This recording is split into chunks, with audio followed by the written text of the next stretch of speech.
ସଂକୀର୍ତ୍ତନ କଳାକାର ମାନେ ଜଣେ ଜଣେ ସାମାଜିକ ମୁଖ୍ୟକାମୀ ବ୍ୟକ୍ତିତ୍ୱ। ମହାସଚିବ ରୋଶନ।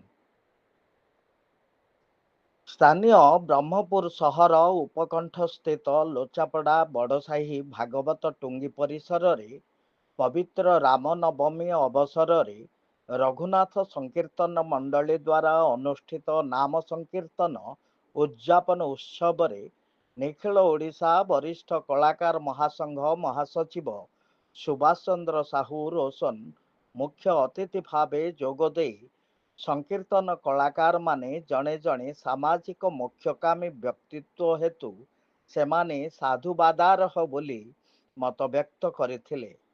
ସଂକୀର୍ତ୍ତନ ମଣ୍ଡଳୀ ପରିଚାଳକ ବିଜୟ ସାହୁଙ୍କ ଅଧ୍ୟକ୍ଷତାରେ ଅନୁଷ୍ଠିତ ଏହି ଆଧ୍ୟାତ୍ମ କାର୍ଯ୍ୟକ୍ରମରେ ମହାସଂଘ କାର୍ଯ୍ୟକାରୀ ସଭାପତି ଡକ୍ଟର ବିଜୟ ଚନ୍ଦ୍ର ମହାରଣା, ବରିଷ୍ଠ କଳାକାର ଅଶୋକ କୁମାର ପାଣି ଏବଂ ମହାସଂଘ କୋଷାଧ୍ୟକ୍ଷ ମହେନ୍ଦ୍ର କୁମାର ସାହୁ ସମ୍ମାନିତ ଅତିଥି ଭାବେ ମଞ୍ଚାସୀନ ଥିଲେ।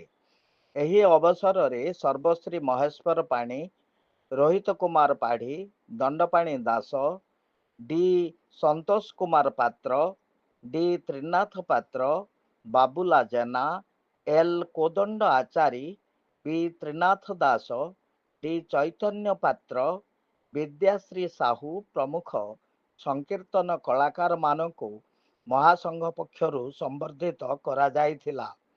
ପରିଶେଷରେ ନବୀନ କୁମାର ପାତ୍ର ଆନୁଷ୍ଠାନିକ ଧନ୍ୟବାଦ ଅର୍ପଣ କରିଥିଲେ।